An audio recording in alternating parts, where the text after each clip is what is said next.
Iya, selamat pagi Pak Mario. Apa kabar? Suaranya Pak belum muncul. Wah, barusan bersepeda namanya. Suaranya Pak di unmute. Maaf, Prof. Apa kabar Pak Mario? Baik, Prof. Saya Ya. sebenarnya malu, saya dihubungi Bu Mary. Pak Mario, testimoni loh. Testimoni apa? Saya kemajuannya belum signifikan gitu kok. Nanti aja deh, tunggu kalau sudah Twitter balik, saya bilang gitu. Iya. Kemudian dihubungi lagi. Jadi begini Pak, saya memang membuat program baru, terutama mengenai pembuktian Pak Mario. Jadi rata-rata orang biasanya agak skeptis dengan teori-teori dari naturopatik bahwa menggunakan protein itu adalah cara yang terbaik untuk memperbaiki tubuh kita yang memang terbuat dari protein. Jadi V terbalik itu memang hasil dari endingnya, penyembuhan paripurna. Tetapi pada saat V terbalik itu biasanya akan diikuti dengan organ-organ yang membaik secara kerjanya, Pak. Nah, yang saya mendapat informasi dari para admin, karena mereka suka memperhatikan dari banyak pembicaraan, dari setiap pembicaraan di grup, kemudian perkembangan dari anggota ditemui bahwa Bapak Mario sama seperti Pak Andi tadi. Ternyata ginjalnya kemampuannya membaik. Alhamdulillah. Ya, karena kenapa? Semua orang selalu meragukan kalau protein bisa menyembuhkan. Bukan bisa, memang seharusnya menggunakan protein untuk menyembuhkan ginjal.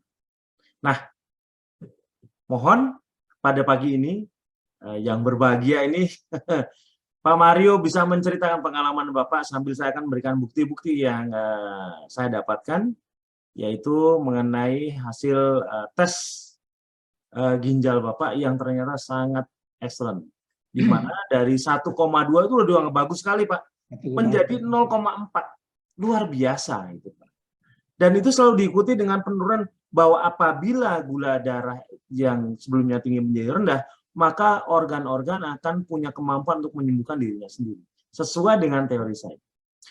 Monggo Pak Mario, mungkin bisa diperkenalkan diri, Bapak dari mana, Pak Mario itu siapa, kemudian usia berapa, mungkin teman-teman di sini ingin mengenal Bapak. Silakan Pak. Assalamualaikum warahmatullahi wabarakatuh. Waalaikumsalam Pak. Salam sejahtera untuk semua dan selamat pagi. Ya. Perkenalkan, nama saya Mario atau dipanggil Mario. Umur dolnya 177076. Kemudian umur 68 lebih. Domisili Surabaya. Lahirnya di Oslo, Pak, Solo. Oh ya. Profesinya pensiunan BUMN yang sudah 12 tahun, Pak. Oh ya Pak. Ya, jadi pertama kena DM itu tahun 2017, Pak, dengan gula darah puasa 481, Pak, waktu itu. Iya, iya. 481 ya, seiring berjalannya waktu ditambah kaki itu kanan kiri kebas, jari-jari kebas. Kemudian kalau jam 2 siang rasanya panas sekali. Waduh, menyiksa sekali itu rasanya. Iya. Terus kemudian saya punya riwayat PJK, Pak, penyakit jantung koroner. Oh, ya. Itu tahun 1999. Ya. Jadi waktu itu belum ada pasang stent atau pasang ring ya. Jadi Pak, sampean harus dioperasi ini. Loh, dioperasi apa ini? Ya dioperasi bypass. Gitu. Bayarnya kan cuma tanda tangan aja. Bapak kan cuma tinggal tanda tangan, berapapun kan dibayar sama perusahaan. Masalahnya bukan gitu, Pak. Saya ini takut kalau dioperasi. Wah, bolak-balik dokternya bilang gitu. Akhirnya saya cari dokter lain, kebetulan dia itu dosennya, Pak. Jadi Oh, dia bahkan anti operasi. Ya sudah, saya cocok di situ. Nah, ya akhirnya nggak dioperasi, Pak. Ya alhamdulillah lah. Kemudian saya jadi waktu itu kalau jalan 50 meter aja, kaki kiri itu rasanya sakit sekali, Pak. Jadi kalau panas. ya panas, Pak. Kalau sepedaan itu saya biasanya bawa sidukat, Pak. Kalau kira-kira agak deg-degan dikit atau agak sakit, saya masukkan sidukat di bawah lidah. Jalan lagi sepedaannya. Jadi terus gitu. Terus kemudian lain itu kok banyak temen ya. Yang cuci darah ada yang seminggu sekali, ada yang 2 kali seminggu, ada yang 3 kali seminggu. Waduh, ini saya nih nanti bakalan kayak gini nih akhirnya. Wah, bahaya ini. Ya, akhirnya saya ketemu Mobi, Pak. Dari temen ya, temen kuliah. Bapak percaya dengan Mobi, Pak? Oh, sangat percaya, Pak. Karena sebelumnya waktu info teman-teman ini juga pelit informasinya, cuman ngasih dikit-dikit. Akhirnya saya cari. Maaf ya, Prof. Eko, saya cari di Facebook-nya, saya cari di YouTube-nya, semua saya baca, Pak. Iya, Pak. Kemudian saya masuk. Jadi 10 hari sebelum masuk, itu sebetulnya saya sudah menjalankan program Prof. Eko. Oh iya. Jadi saya daftarnya Japri ke Bu Mary. Iya. Bu, saya mau daftar gini-gini gimana? Padahal waktu itu kurang 5 hari ya, saya masuk 1 Juli, Pak. Jadi kira-kira 25 Juni.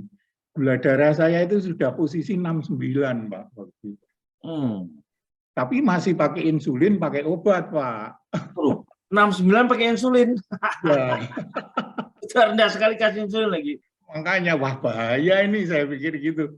Akhirnya saya sama Bu Mary, Pak, Bapak punya glukometer. Saya pura-puranya, ya ini agak bohong sih. Saya punya Bu, tapi ketinggalan di rumah Semarang. Nanti kalau kira-kira saya pasti diterima, akan saya ambil sebelum tanggal 31, saya bilang gitu. Daripada saya ditolak, dan akhirnya saya punya ini, Pak, punya hasil lab yang bulan 30 Mei. Wah, itu HbA1c saya itu masih menunjukkan diabetes, Pak. Wah, berarti saya diterima ini. Akhirnya Bu Mary, ya Bapak diterima. Oh ya Bu, saya kalau yang lain-lainnya udah punya kok, saya bilang gitu. Akhirnya 1 Juli saya diterima. Kemudian ya sukanya, Pak, sukanya itu saya dulu itu berat badan 147, Pak. Bapak 147? Ya, 147 kilo. Buat sekali tuh, Pak. 170, Pak. Oh. Saya menurunkan 42 kilo itu dalam waktu 2 tahun, Pak. Nah, sekarang setelah masuk Mobi, 20 kilo turun itu dalam waktu hanya 3 bulan, Pak. Luar biasa. Jadi sekarang saya posisi berat badan itu masih 85, jadi kira-kira masih 20 atau 15 kilo lagi. Oh iya, Pak, untuk mencapai berat ideal. Ya, betul, Pak. Nah, saya dulu juga kalau makan itu cuman telur 3 atau paling 5. Itu sampai sama istri saya, loh, jangan kamu kalau gitu nanti kurang itu kalorinya. Kamu kan punya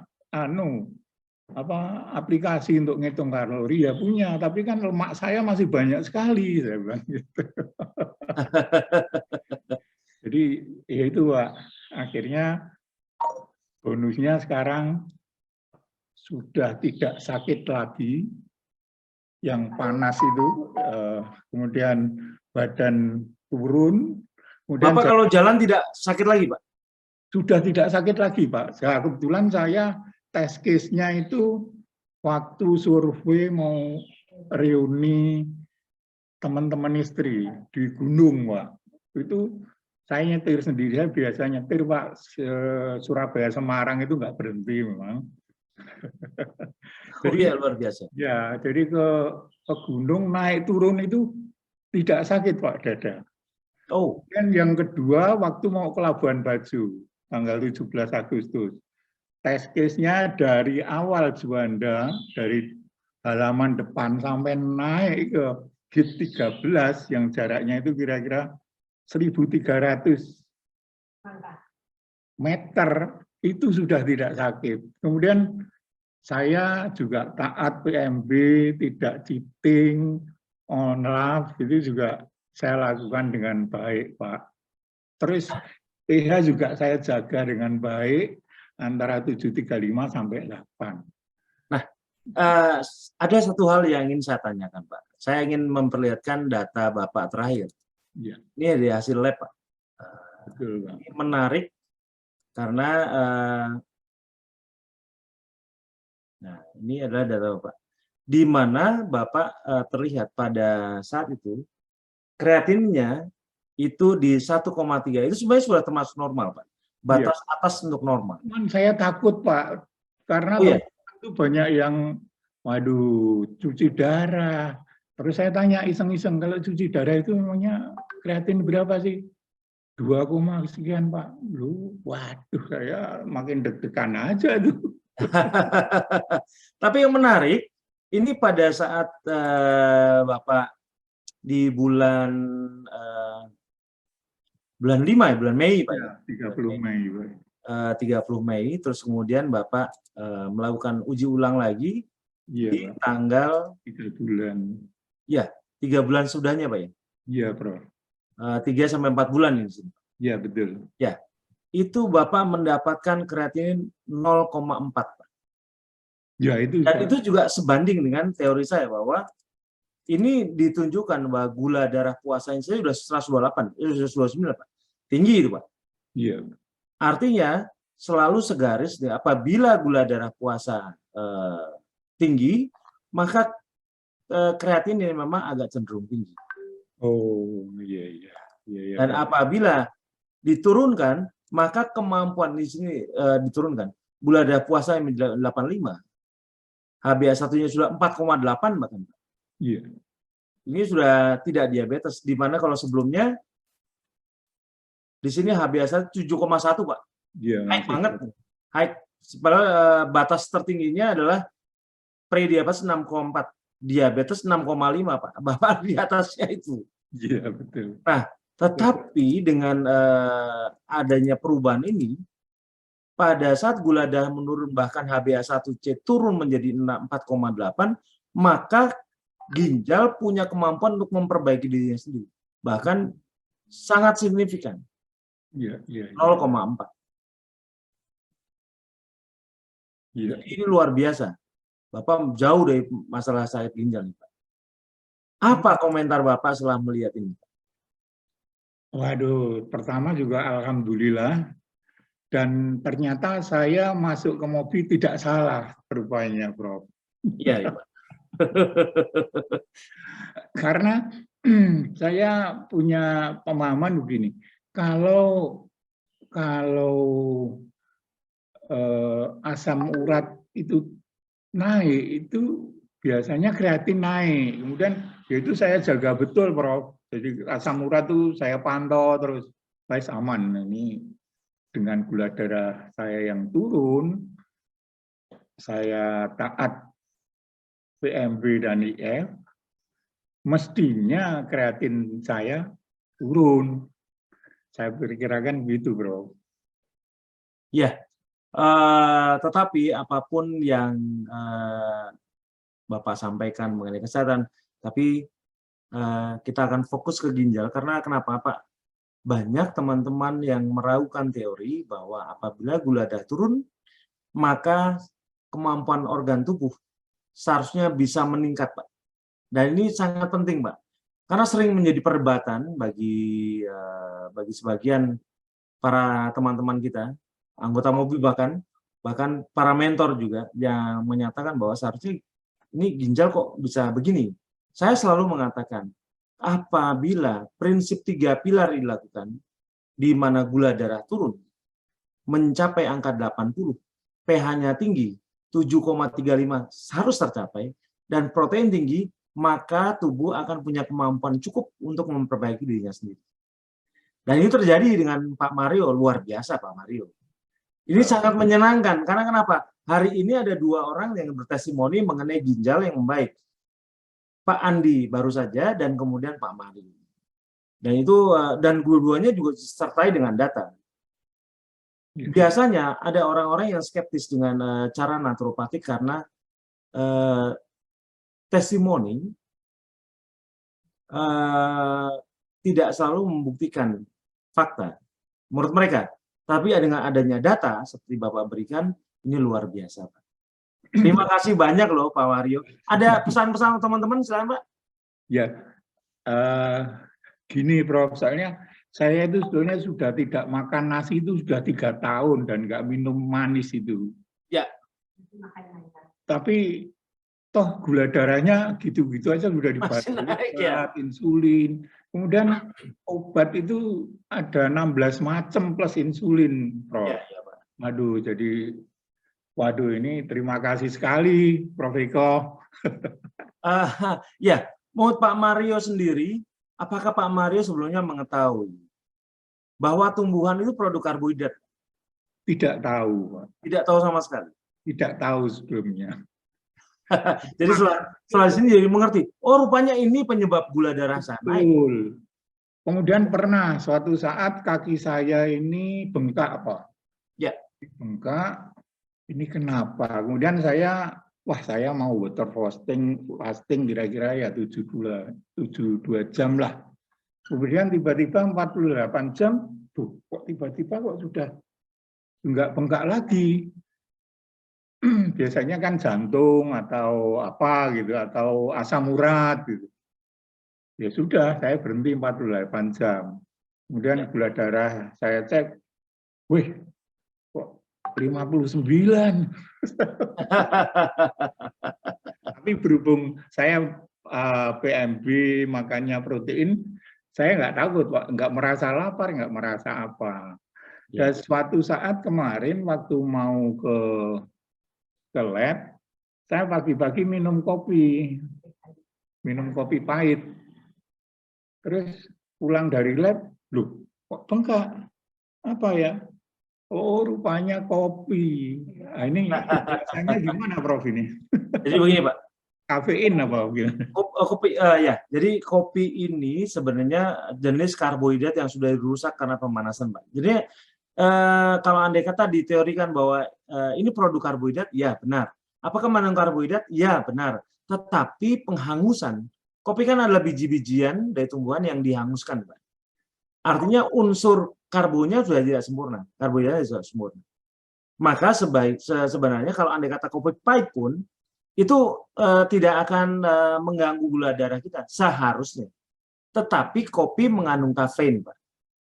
Kafein itu akan meningkatkan detak jantung kita. Betul kan, Pak?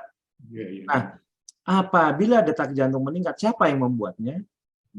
Hormon kortisol, hormon stres.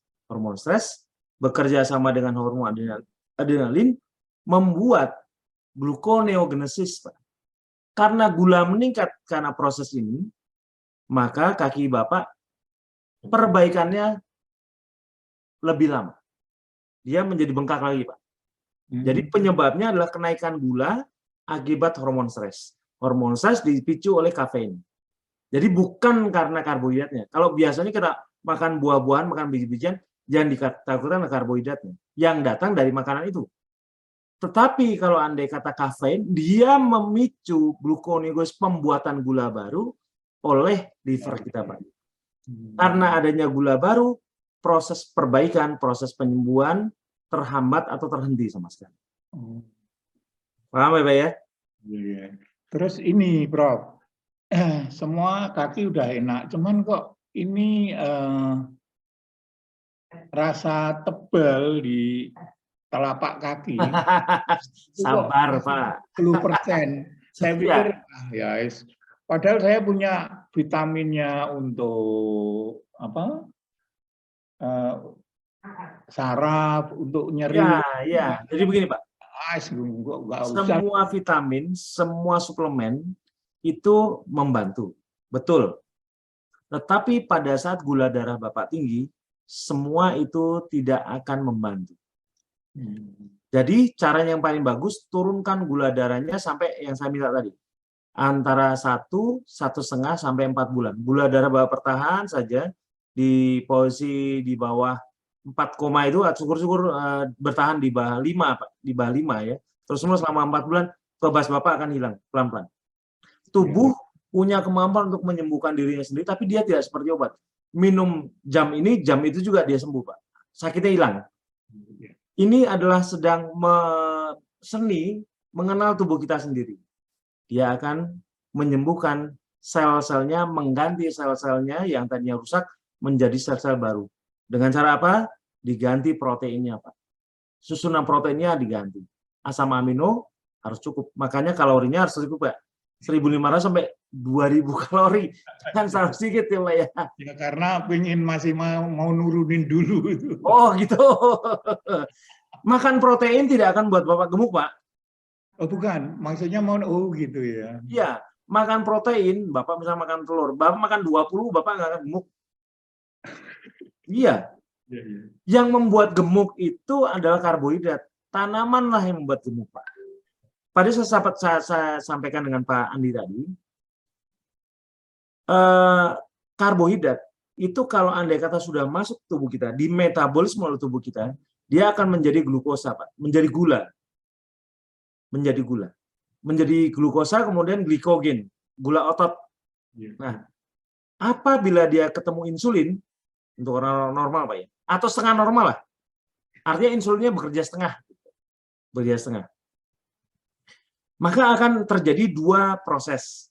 Kalau andai kata gulanya banyak dalam tubuh dan dia sering melakukan kegiatan, misalnya Bapak bersepeda, maka gula tadi, glukosa tadi, glikogen tadi akan menjadi sumber tenaga, menjadi tenaga gerak, menjadi energi. Tapi apabila Bapak diam saja, gula itu oleh insulin akan dirubah menjadi lemak. Lemak membuat kita makin lama makin gemuk. Ya kan, Pak? Nah, itu berbeda dengan protein, Pak. Bapak makan protein, andai kata pun kelebihan, tidak seperti karbohidrat, Pak. Tidak seperti tumbuhan tadi. Protein yang dari tumbuhan, kalau andai kata Bapak kelebihan, dia akan buang. Jadi tidak pernah orang makan protein kebanyakan itu gemuk. Kenapa? Dia akan mencapai berat ideal. Jadi Bapak harus bedakan. Pemakan karbohidrat pasti akan berakhir gemuk. Pemakan banyak protein maka biasanya akan ideal. Nah, cuman masalahnya kaidah-kaidah yang terjadi mainstream itu berbeda sekali dengan apa yang kita pahami di naturopati. Dan sering menimbulkan perdebatan. Bukan hanya di kalangan awam, para anggota, bahkan di kalangan mentor suka berdebat. Saya tengahi, protein adalah penyembuh dari protein. Jadi apabila ingin sehat, makanlah protein, turunkan gulanya. Karena gula mengganggu kerja di protein. Gula mengganggu kerja di lemak. Nah, kalau andai kata antara protein dan lemak itu diganggu oleh gula terus-menerus, maka kesakitan seorang, penyakit tidak menular.